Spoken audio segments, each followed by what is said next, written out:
Esta noche en Noticias 1, un audio en el que se escuchan ráfagas de fusil será la prueba reina para determinar por qué soldados dispararon contra una dirigente política en la vía a Saravena. La Fiscalía compulsó copias a la Corte Suprema para que determine si investiga al senador Petro por un contrato de motos eléctricas. La Fiscalía lleva 3 años con el informe de desviación de activos de la captadora ilegal de ahorros Elite.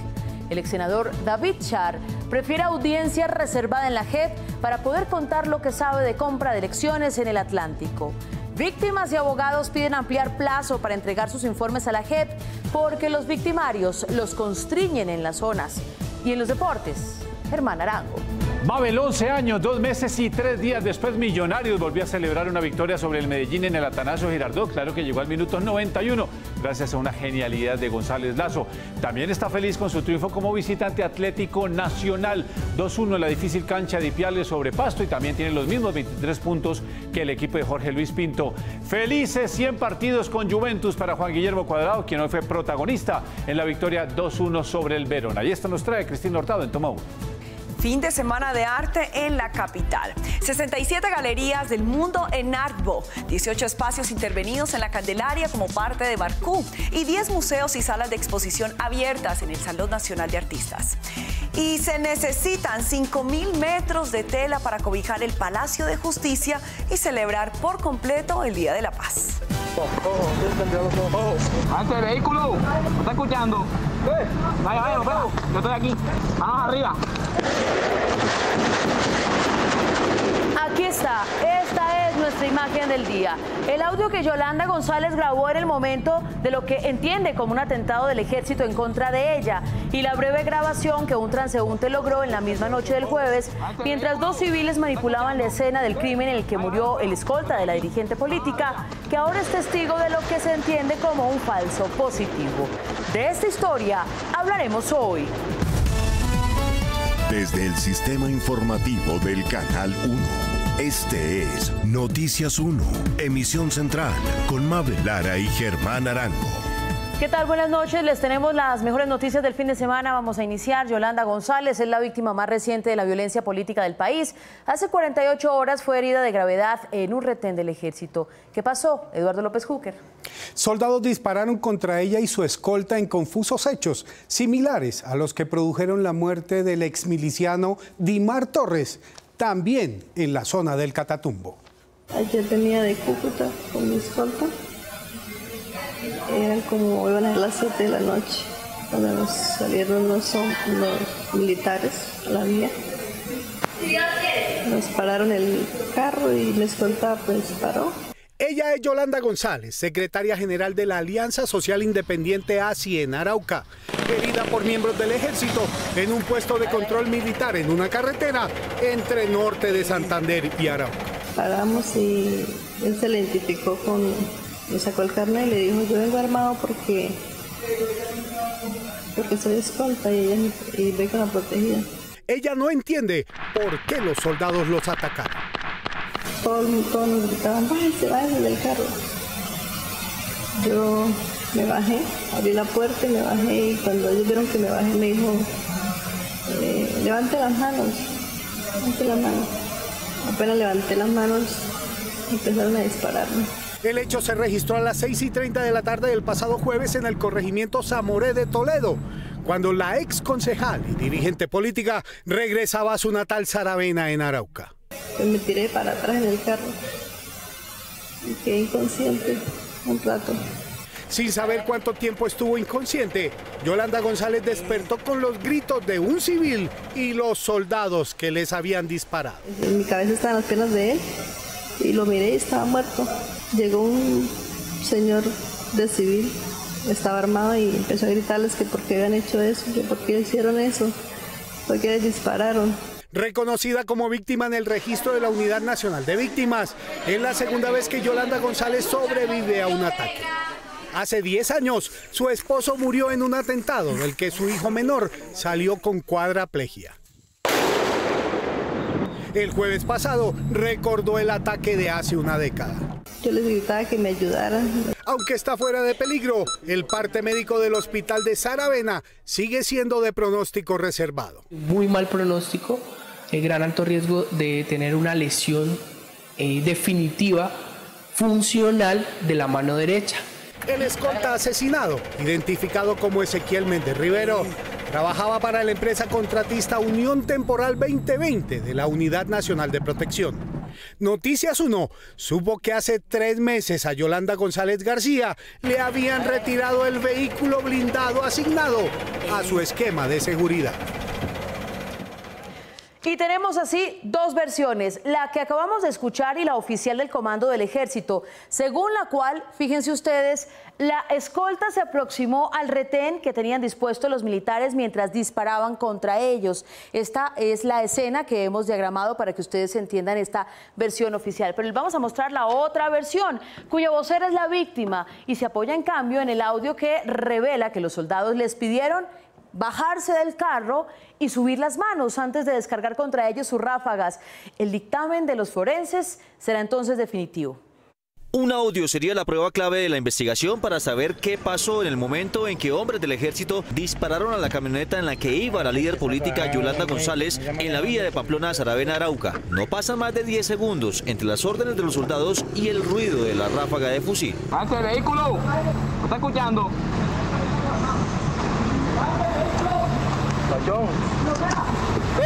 ¡Ah, arriba!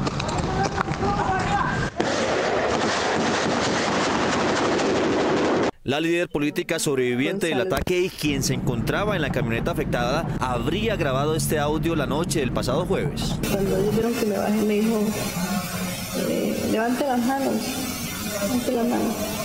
Apenas levanté las manos, empezaron a dispararme de las manos. Cuando sentí que me estaban disparando, me tiré para atrás en el carro y quedé inconsciente un rato, no sé cuánto. Cuando abrí mis ojos, en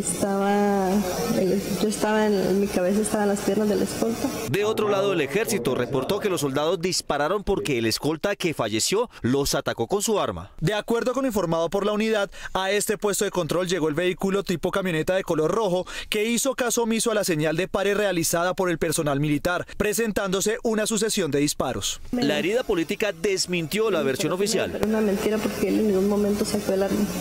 Él lo que hizo fue identificarse con el carnet. Le decía que él era escolta, y no le pusieron cuidado. El ejército en su informe oficial reportó la muerte de un hombre y la herida de una mujer a quien le prestaron los primeros auxilios. El que llegó de civil me dijo, tranquila que ya la vamos a sacar en el helicóptero. Y me llevaron una camioneta hasta una base. En el audio que sería la prueba reina también se escuchó en medio de los gritos militares la orden que fue ejecutada. ¡Avance el vehículo! ¿Me está escuchando?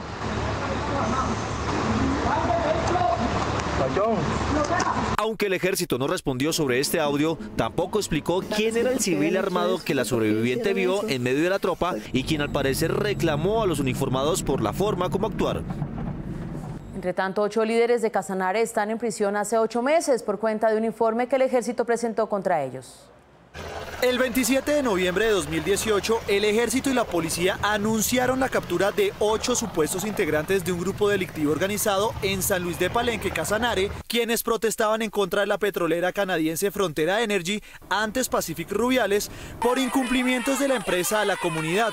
Según las autoridades, estas personas cometieron varios delitos. Bloqueo de vías, concierto para delinquir agravado, violencia contra el servidor público. Sin embargo, los detenidos, de los cuales 7 son integrantes de una misma familia, aseguran que no hacen parte de una estructura criminal y que solo estaban protestando pacíficamente.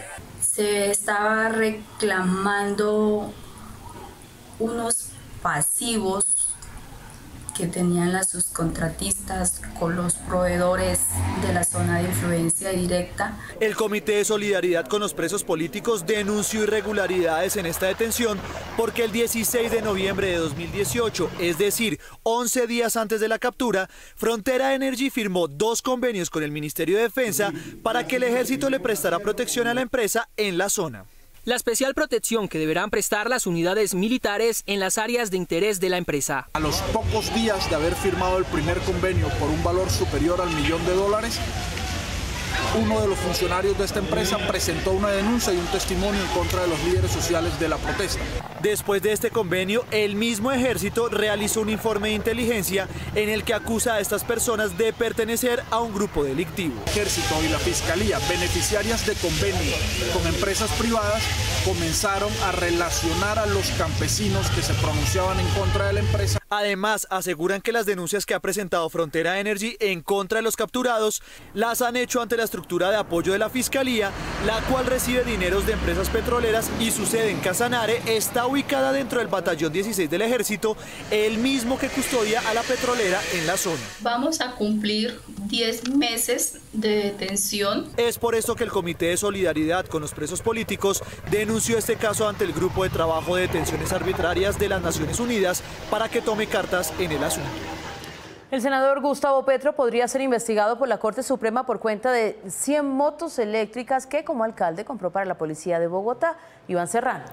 Mabel, otros funcionarios del distrito ya fueron condenados por este negocio por interés indebido en contratación pública.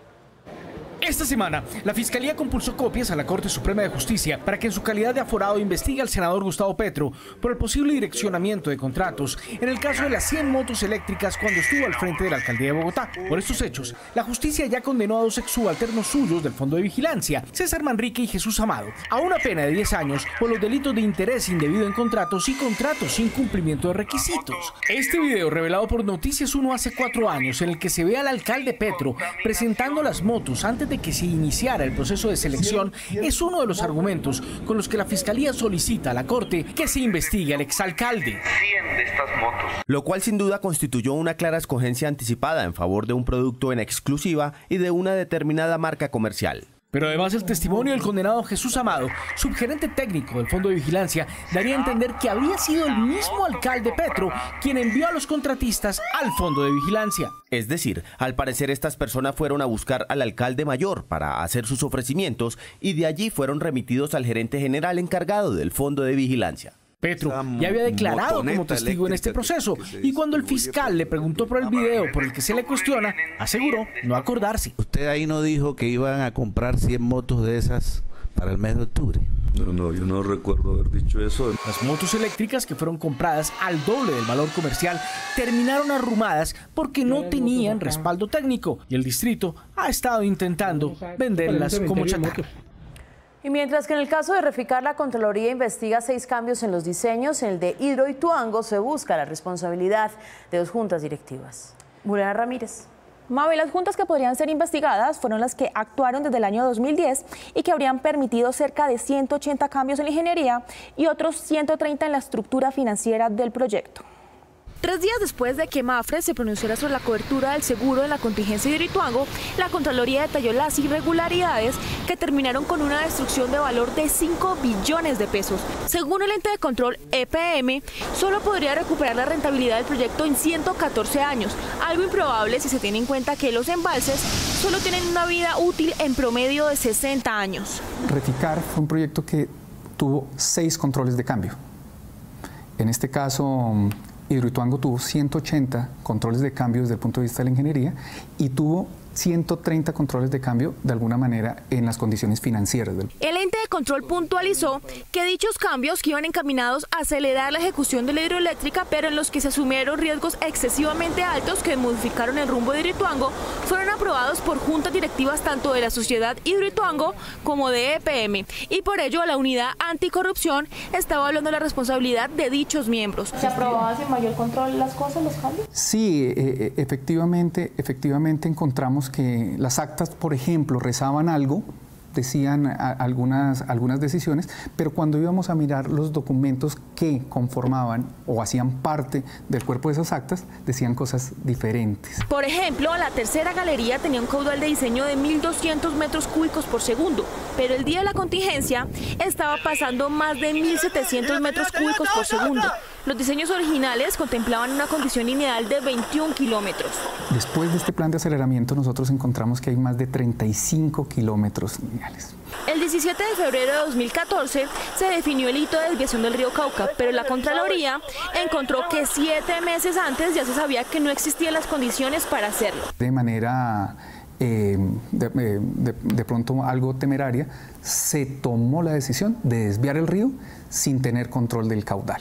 La Contraloría fue enfática en asegurar que Hidroituango genera incertidumbre en el sistema eléctrico colombiano, por lo que aún no entiende por qué el gobierno, sabiendo las alertas y retrasos del proyecto, le reasignó obligaciones de energía en firme en el cargo por confiabilidad. Las víctimas de la captadora ilegal de dineros Elite International no han recibido ni el 10% de lo que le aportaron, pero la Fiscalía no tiene noticias, tampoco no entrega noticias del dinero perdido desde hace 3 años. En este informe de Policía Judicial se estableció la manera en que Delvi Sujei Medina, esposa del ex representante a la Cámara Roberto José Herrera, traspasó bienes a sus familiares antes de que se impusieran medidas cautelares a sus propiedades, posiblemente con el fin de evitar reparar a las víctimas de la estafa masiva que se generó con la negociación de pagares libranzas a través de Elite International. La señora Delvi Sujei Medina Herrera conformó un grupo de empresas donde tenía el control sobre las decisiones de los órganos de administración de las cooperativas y sociedades vinculadas al manejo de la comercialización de libranzas, las cuales eran vendidas, entre otras, a la sociedad Elite International America SAS. El fiscal de este caso, Pedro David Verdugo Saucedo, no ha sido capaz de adelantar las medidas cautelares para proteger los dineros y los bienes que deberían tenerse para reparar a las víctimas. El informe de 750 páginas documenta la manera en que directivos de Elite y funcionarios de las cooperativas, donde se gestó la mayor estafa económica del país por 1.3 billones de pesos, habrían movido dinero a través de testaferros. Y desafortunadamente ninguna de estas personas ha sido ni siquiera llamada a indagatoria. Las más de 4.000 víctimas de la estafa realizaron su propia investigación y encontraron cerca de 80 propiedades que están evaluadas en por lo menos 450.000 millones de pesos, que están en poder de quienes encabezaban las cooperativas que de manera fraudulenta negociaban los pagarés libranzas. Que realmente han tenido más que tiempo suficiente para poder deshacerse de las propiedades. O sea, han hecho lo que han querido, el dinero lo han sacado del país presuntamente, está en paraísos fiscales. Otra de las cabezas visibles del escándalo financiero es el ex representante a la Cámara Roberto José Herrera, esposo de Delvi Sujei Rivera e íntimo amigo de narcoparamilitares. Con el reporte de operaciones sospechosas ROS de los años 2014, 2016 y 2017, se obtiene que el señor Roberto José Herrera Díaz está reportado por un valor acumulado de 61.388 millones, donde una de las razones del reporte es que es una investigación preliminar por presuntos nexos con grupos armados ilegales. A la fecha, las víctimas de las cooperativas y de Elite International solo han recuperado 80.000 millones de pesos de los 1.3 billones que perdieron. El ex senador David Char se frenó a la hora de mencionar a los políticos que junto con él ayudaron a consolidar al Frente José Pablo Díaz de la SAUC en la costa atlántica. Guillermo Gómez. Mabel, sin embargo, David Char prometió decir la verdad completa si la JEP le concede una audiencia reservada. Ese poder electoral en la ciudad de Barranquilla, ¿cómo se divide en ese momento cuando usted entra en escena y el señor Fuad Char también está ahí? ¿Cómo se consiguen esos votos en la ciudad de Barranquilla?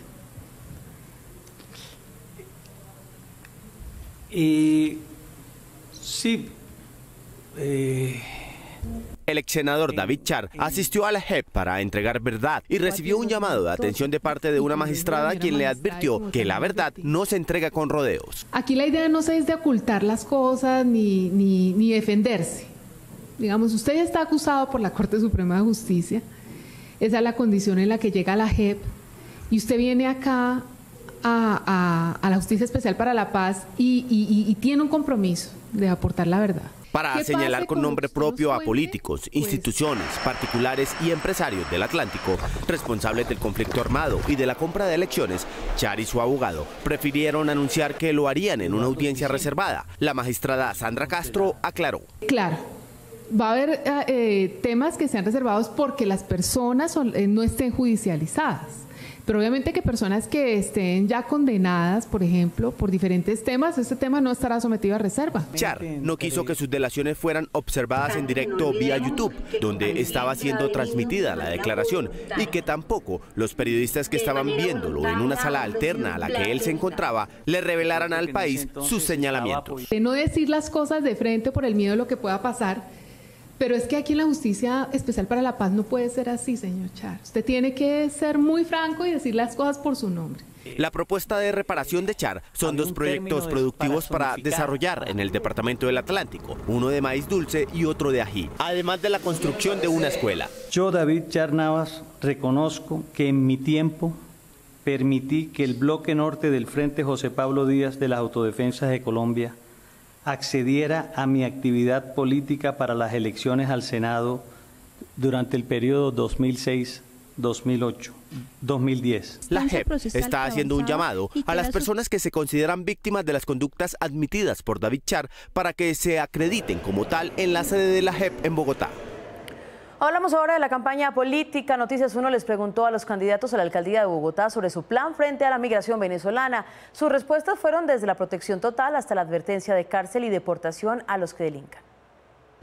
La creciente llegada de migrantes venezolanos y su permanencia en condiciones de mendicidad en las calles de la capital del país son motivo de preocupación de los candidatos a la alcaldía. El rechazo a las manifestaciones xenofóbicas es unánime. El candidato independiente Carlos Fernando Galán, durante su recorrido en la localidad de Kennedy, se comprometió a fortalecer los programas y políticas de atención al migrante. Clave es eso de hacer un esfuerzo para integrarlos bien, que reciban la oferta de servicios del distrito sin afectar la oferta que se les debe dar a los habitantes de Bogotá. Caminando por algunos barrios de Bosa, Miguel Uribe Turbay, candidato de los partidos tradicionales, aseguró que los venezolanos merecen solidaridad, pero sí respetan las leyes colombianas. Tenemos que hacer cumplir las normas. Un venezolano que no cumpla las normas tendrá que ser deportado inmediatamente. Desde Ciudad Bolívar, la candidata de los Verdes y el Polo Democrático, Claudia López, aseguró que sin importar su procedencia, el migrante que sea sorprendido delinquiendo será capturado y deportado. Colombia y Bogotá han tenido solidaridad con los niños, con las mujeres que llegan de migración, pero también lo digo como alcaldesa, cualquiera que venga aquí y se inmiscuya en inseguridad, si venezolanos o mexicanos están en inseguridad, en narcotráfico, en atraco, no lo vamos a permitir. Holman Morris, aspirante de la Colombia Humana y el MAIS, en un conversatorio con estudiantes universitarios, dijo que lo fundamental es el respeto a las personas, vengan de donde vengan. La propuesta puntual sobre nuestros hermanos venezolanos es respeto integrar a los derechos humanos, respeto y canalizar las líneas humanitarias para sus ayudas. Galán, Uribe, López y Morris señalaron que los ataques xenofóbicos y la discriminación también deben ser castigados. Y llegan las cifras, un celular caro vale menos que los minutos que se gasta en su vida útil, lo que indican los indicadores. El portal Pacodi de ventas por internet reveló esta semana el índice iPhone en el que calcula el número de días de trabajo necesarios para comprar un celular de alta gama última generación en 44 países. El primero fue Suiza, donde se deben trabajar en promedio 4.8 días, y el último Colombia con 89.7. En el medio quedaron México con 54.2, China con 30.4 y Japón con 8.4. Esto indica que una cosa es tener celular y otra diferente, tener minutos. Esto es lo que indican los indicadores. El usuario de la tarjeta de crédito de los directivos de la Universidad Distrital de Bogotá le ofreció su delación a la Fiscalía, que investiga el despilfarro. Víctor Ballestas. Mabel, el directivo de la Distrital que manejaba la tarjeta dice que se gastó todo en la elección del rector, pero el presunto beneficiado lo niega y dice que no tuvo acceso al presupuesto. Wilba Muñoz, exdirector del Instituto de Extensión de la Universidad Distrital IDEXUD, a través de su apoderado, entregó una versión libre ante la Procuraduría sobre el presunto desvío de recursos públicos por más de 10.000 millones de pesos. Señaló como una de las cabezas de lo que llama una red de corrupción al actual rector de la universidad, Ricardo García. Lo juro. No tengo que ver nada con una tarjeta de crédito que yo mismo denuncié. Según el relato de Muñoz, con los dineros de la cuenta de pagos administrativos que García Duarte dijo desconocer hasta la época en que los denunció, se pagaron trámites legales e ilegales para lograr su llegada a la rectoría, reuniones, fiestas y hasta celebraciones de cumpleaños.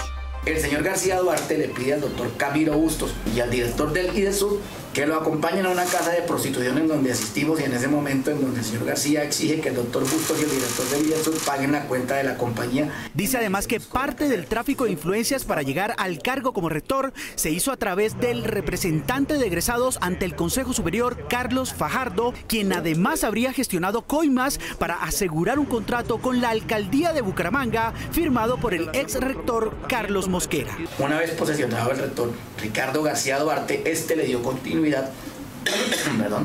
para que se manejara de la misma manera el contrato firmado con la alcaldía de Bucaramanga. El voto de Fajardo y sus gestiones se habrían desembolsado con contratos a nombre de Julián Clavijo y Alejandra Lemus. No realizaban ninguna labor, pero sí se les pagaba para que ese dinero fuera a manos del señor Carlos Fajardo, todo por cuenta de los dineros de la cuenta. Muñoz asegura además haber sido comisionado por García para conseguir el voto del Ministerio de Educación para su elección por medio de la entonces representante a la Cámara por Bogotá, Olga Lucía Velázquez. Ella insiste en que le debe cumplir lo acordado y le visita las instalaciones de la universidad llevándole unas 40 hojas de vidas de diferentes perfiles. Sí, pero yo rechazo cualquier favor, venga de donde venga, así sean políticos muy importantes. Paralelo a esto, Muñoz Prieto busca un principio de oportunidad con la Fiscalía, donde ha asegurado que seguirá aportando pruebas y ventilando nombres de presuntos involucrados en este caso de corrupción.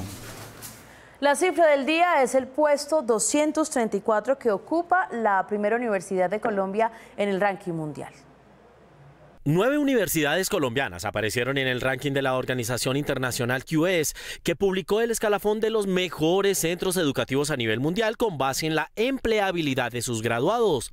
En Colombia, el ranking es liderado por la Universidad de los Andes, seguida por la Universidad Nacional. La Universidad Javeriana aparece en el tercer puesto. La cuarta posición es para la Universidad de Antioquia. El quinto lugar es para la Universidad de La Sabana, seguida de la Universidad del Rosario. El séptimo puesto es para la Universidad de AFIT y el listado en Colombia lo cierran la Universidad Externado en la posición 8 y la Universidad ICESI en la 9ª posición. Los resultados de las mejores universidades en Colombia tuvieron como criterio 5 puntos específicos. Uno de ellos es el resultado de los exalumnos en innovación, creatividad, ingresos económicos y emprendimiento. Otro de los criterios de la evaluación fue la reputación de las universidades, pues mediante una encuesta se les pidió a las empresas que reciben a los graduados señalar quiénes son los más efectivos, competentes e innovadores. También se midió la tasa de empleo de tiempo completo o parcial dentro de los 12 meses siguientes a la graduación, las conexiones entre las empresas y los estudiantes durante los siguientes 12 meses después del grado sirvieron para medir las oportunidades de empleo y pasantías. El último criterio de calificación fue la asociación de empresas con las facultades para establecer el éxito de las universidades con compañías globales para producir investigación. De acuerdo con el ranking, la mejor universidad a nivel mundial es el Instituto de Tecnología de Massachusetts en Estados Unidos. La huelga ambiental de los estudiantes de colegio que se hizo el día anterior en todo el mundo dejó a los ambientalistas pensando en lo que hace falta para que los países con más selva sean conscientes de su poder y el trabajo cuando ellos sean mayores. En medio de la crisis ambiental que afronta el planeta, millones de jóvenes en las principales capitales del mundo salieron a las calles para exigir acciones urgentes y evitar una inminente catástrofe ambiental. Una propuesta mundial inspirada por la activista sueca Greta Thunberg, de 16 años, quien se dirigió a los manifestantes que se congregaron en el Wall Street de Nueva York. En Brasil, luego del incendio que acabó con millones de hectáreas de la selva tropical más grande del mundo, los manifestantes culparon al gobierno del presidente Jair Bolsonaro de favorecer el desarrollo por encima de las protecciones ambientales.